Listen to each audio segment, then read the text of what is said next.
Dirut Taspen memacari berbagai wanita. Faktanya begini. Ini pembicaraan saya dengan klien saya. Ini video-video porno. Yang 2017 ada. Nih. Ini dia kosasi nih. Kata siapa ini perempuan mengenai 300 triliun. Ini di video ini dijelaskan uangnya itu ada. Apabila ibu itu mengganggu bisnisnya si kosasi ini, maka dia terancam nyawa.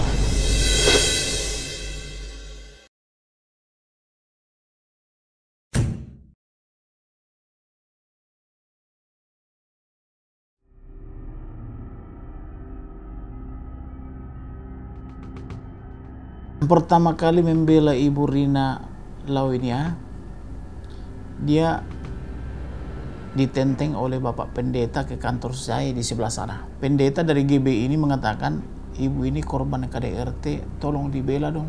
Saya tanya, apa yang ibu alami? Apakah sudah memberi kuasa apa tidak? Dia bilang sudah memberi kuasa.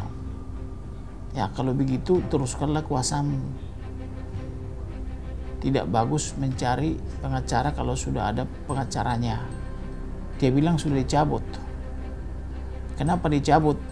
Nah, dia jelaskanlah bahwa dia adalah korban KDRT, korban berbagai tindak pidana, tapi dilapor di Mabes Polri tidak terbukti. Tapi saya lihat semuanya bukti-buktinya masuk akal. Saya lihat di handphonenya bukti-buktinya masuk akal. Loh kenapa tidak terbukti ibu ini gitu loh. Tapi katanya dengar-dengar waktu itu komisaris BUMN itu atau komisarisnya itu adalah mantan Kabar Eskrim. Oke. Maka saya bela lah dia. Kemudian ada lagi namanya itu surat dari KPK. Surat dari KPK ini mengatakan semacam surat LPHK kalau di manusia awam gitu, ditandatangani oleh dia. Tapi yang ini belum ditandatangan. Materainya masih di sini. Enternya 66.000 ya. Lalu kita cek ke KPK, sudah dipublish. Nah berarti ibu sudah tanda tangan dong. Sudah tanda tangan dong berarti. Makanya publish di KPK. Tidak ada saya tanda tangan itu katanya. Kalau tidak ibu tanda tangani, kita bersurat ke KPK. Tanda tangan lagi surat kuasa. Kami surati KPK. Gitu. Tapi lebih dulu orang suaminya itu saya surati. Baru KPK. Kemudian ditemukan lagi dokumen suaminya itu kawin tidak tercatat.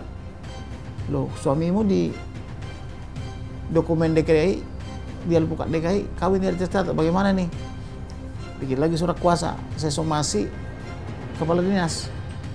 Somasi pertama, somasi kedua, baru dijawab, oh iya terima kasih atas surat Anda, kami sudah perbaiki, kayak begitulah. Kemudian surat perpanjangan kawinnya. Surat tapanan itu mempertahankan perkawinannya. Saya beri surat ke suaminya bahwa perkawinan itu adalah kudus, tidak boleh diceraikan manusia. Gitu. Tapi tidak ditanggapi sampai 3 kali. Maka saya teruskanlah di Pengadilan Jakarta Selatan untuk membela ibu itu. 9 tidak dijawab. Kemudian saya suratilah KPK, saya suratilah lembaga-lembaga lain karena 9 surat saya tidak dijawab. Surati Presiden, Wakil Presiden, Komisi 3, Komisi 6, Menteri Keuangan dan seterusnya, saya surati semuanya. Maka total surat saya seperti ini. 6 bulan kemudian saya mengikuti undangan. Diundang ke, pokoknya adalah diundanglah di daerah tertentu. Maka saya sidang di Tangerang.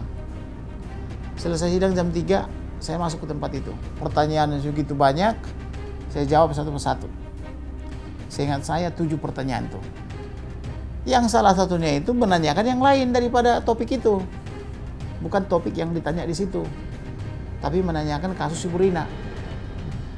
Ada juga ya yang mengerti kasus Ibu Rina di sini gitu. Maka saya jelaskan. Habis itu saya tutup. Kemudian 1-2 minggu kemudian dilapor saya di Polres Barreskrim Jakarta Pusat, Cempaka Putih. Loh, kok saya dilapor menyebar hoax itu loh. Padahal yang jawaban saya menjawab pertanyaan daripada wartawan atau apa itu cuma sangat singkat. Kemudian laporan itu diterkam oleh Mabes Polri. Biasanya laporan di Polres kalau tidak jalan di Polres diambil oleh Polda. Tapi ini kok Barreskrim yang ambil. Ada apa nih Barreskrim ini?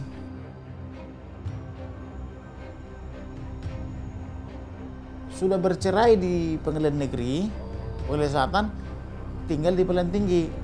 Kan 14 hari tuh. Dibawalah diseret-seret oleh pendeta ke sini. Ke sebelah, kantor sebelah.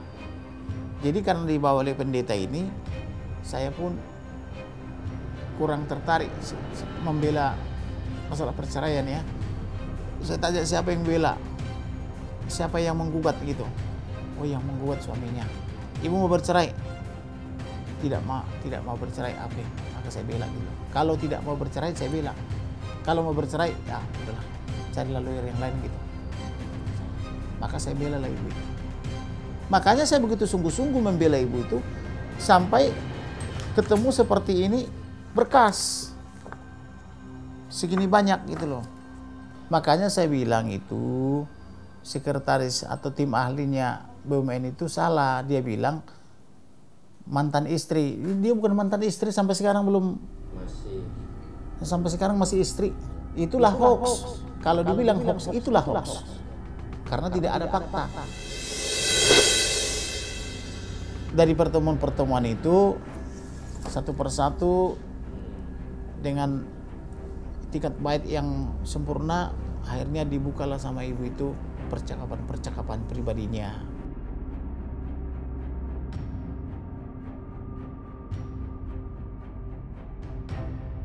Faktanya begini, ini pembicaraan saya dengan klien saya, ini video-video pornonya, ini video-video porno yang 2017 ada.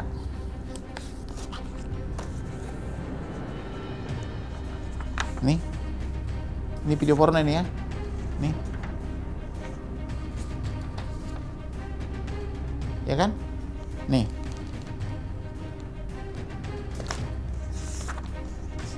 Ini guys, screenshot juga nih. Ya. Nah, ini dia akusasi nih. Kata siapa ini perempuan? Nih, ada akusasi juga dengan perempuan-perempuan itu. Foto-foto mereka. Nih. Akusasi nih. Nih. Nah, kemudian saya tanyakan kepada akusasi, ini siapa? Kemudian ganti lagi.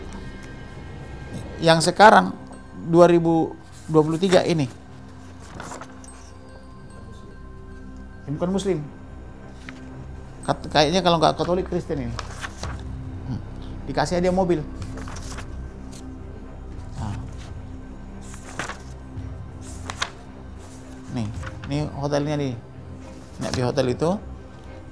Ini di pintu hotel itu. Ini makan bersama. Disosor nih perempuannya nih. Kami berikanlah segala bukti-bukti tadi. Tetapi ada bukti yang diterima, ada yang ditolak. Ini jelas-jelas ditolak. Katanya tidak ada hubungannya ini. Lalu saya katakan seorang dirut Taspen memacari berbagai wanita. Loh, ini buktinya. Nggak ada hubungannya katanya. Loh, gimana saudara ini? Nggak ada hubungan. Gitu.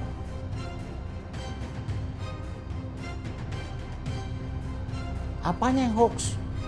Apakah ada bagian yang saya jelaskan ini hoax? Gitu. Yang mana hoax? Soal video ini, ya video itu nggak ada hubungannya. Loh, kok nggak ada hubungannya? Video merah sama 6.000 judul itu saya berikan. Dia bilang, jadi yang hoax yang mana? Soal 300 triliun, tanya klien saya. Saya dapat dari dia. Dan tanya juga sekretaris daripada Menteri BUMN. Dia sudah akui itu. Tanya juga pengacaranya, dia akui juga itu. Tapi dia bilang tidak mungkin itu dicuri. Nah, kaitkan juga dengan video ini, saya bilang gitu. Ada video di sini.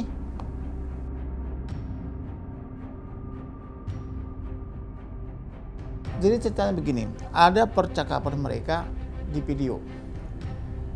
Sebelumnya ini bukan viral, hanya ada di handphone saya. Tetapi karena Mabes Polri setelah dilihat begini, telanjang semua, ini di luar konteks kan begitu. Oke, kamu bilang di luar konteks, yang jelas sudah ada dalam BAP. Ini BAP-nya nih.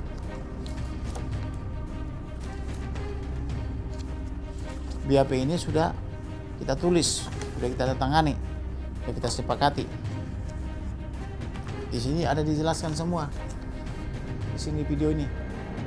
Dan di BAP-nya juga ditulis semua di sini. Kamu bilang di luar konteks, ini videonya pegang, ini gambarnya pegang. Yang jelas ini sama saya, sudah ada di sini. Kami tinggal di ruang penyidik itu. Tetapi soal mengenai 300 triliun, ini di video ini dijelaskan uangnya itu ada. Uangnya itu adalah harus ditandatangani oleh istrinya bercerai.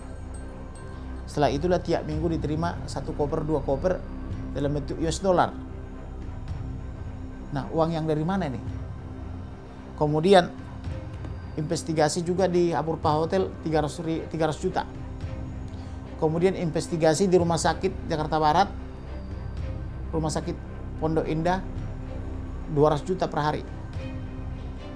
Kemudian saya suruhlah ibu ini pura-pura jadi suaminya pergi ke luar negeri, maka dia harus membayar iuran asuransi itu. Maka dia tagih ke sana. Dia dapat. Lalu yang mana yang hoax? Ini jawabannya di sini. Mau kita buka nanti boleh. Nah, ada video percakapan dia yang menyatakan dikasih ke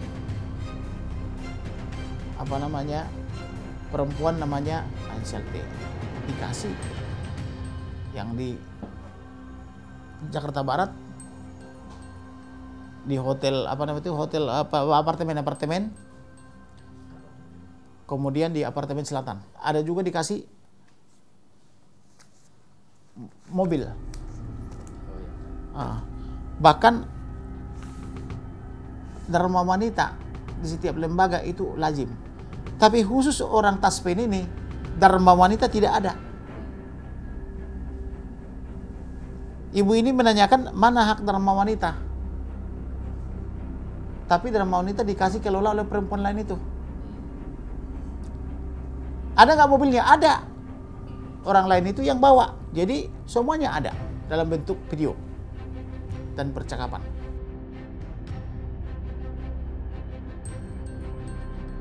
Ke KPK saya sudah lapor. Di bulan Januari saya bersurat KPK. Tapi KPK mengatakan, itu bukan bukti otentik soal daftar harta kekayaan LHKPN.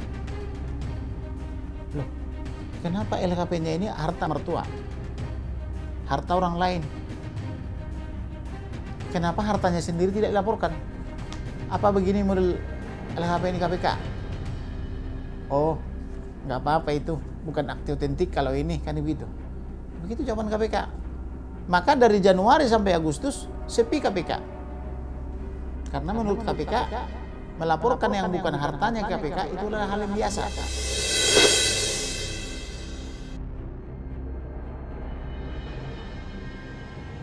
Awalnya saya agak curiga, gimana ini uang sebegitu besar? emang dikasih gaji berapa? Lalu saya suratilah Antonius Kosasi, karena waktu itu anaknya tidak diberi uang sekolah. Anaknya pintar, umur 7 tahun, sekarang 8 tahun.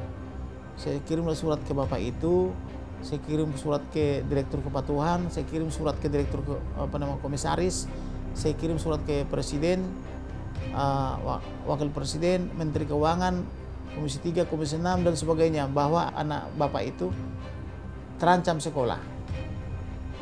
Tolong gajinya diberikan kepada ibu ini. Tapi jawaban dari bapak itu melalui WhatsApp dikasih ke saya, tidak ada uang. Tapi aku baca laporan LHKPN-nya meningkat. Uangnya sudah di 43 miliar.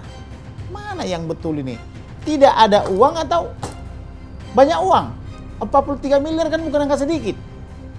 Sedangkan anaknya hanya perlu 300 juta buat bayar uang sekolah untuk melanjutkan ke jenjang yang lebih tinggi.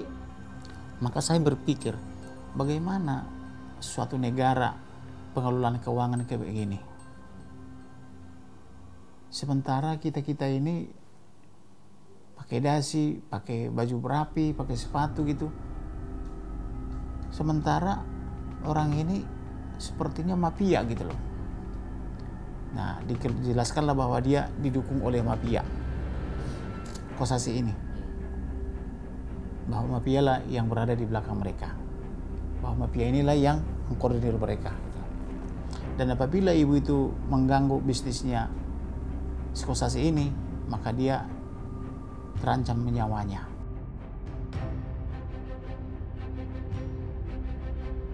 Ya tersangka nggak apa-apa. Udah, kalau tersangka oleh Polri, udah biasa kita hadapi.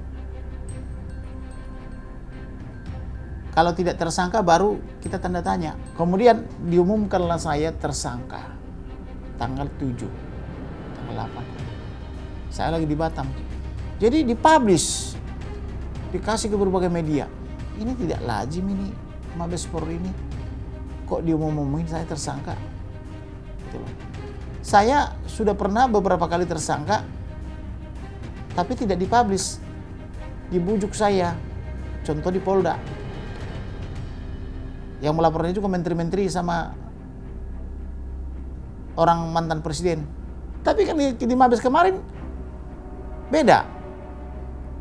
Kutanya, apakah kau sudah periksa Rina, anaknya dan supirnya? Belum. Siapa yang sudah kau periksa? Apakah sudah kau periksa 3 perempuan ini? Dia bilang belum. Siapa yang kau periksa? Atas dasar apa kau jadikan saya tersangka? Apakah sudah kau periksa 29 pejabat negara ini?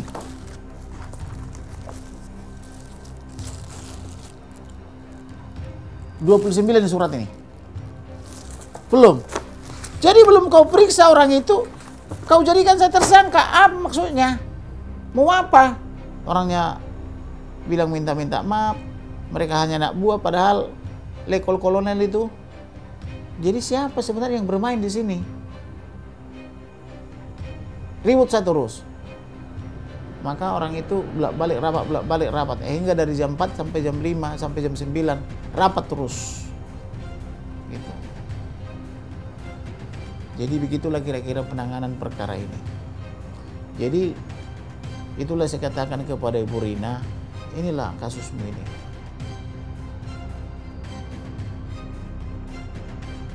Ya merasa, tapi bagi saya tidak apa-apa.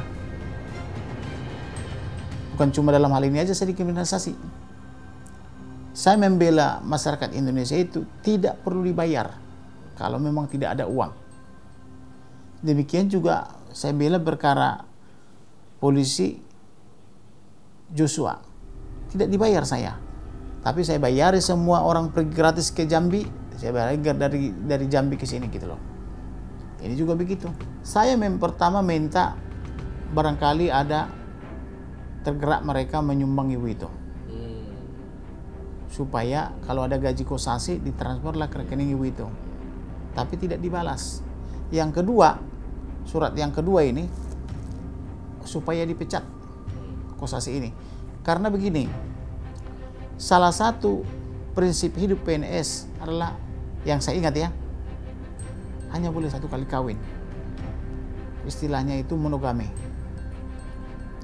Bagaimana orang itu punya gaji yang dikumpul di sana di taspen, tapi dibikin kawin-kawin orangnya. Si dirut taspen ini kan bolak-balik kawin. Kawin dengan A, kawin dengan Rina, kawin dengan si perempuan ini, kawin dengan perempuan ini, gitu loh. Kawin lagi dengan satu lagi. Ini gimana sih ini? Apa begini kerjaannya gitu loh?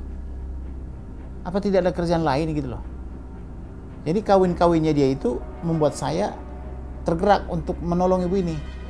Dan sekarang saya gerakannya udah beda lagi. Saya minta dipecat.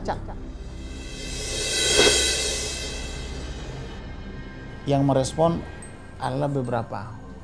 Ada satu yang memuaskan. Karena dia bilang, dia minta KTP saya surat kuasa khusus. Kita lihatlah minggu ini. Apakah dipecat apa tidak.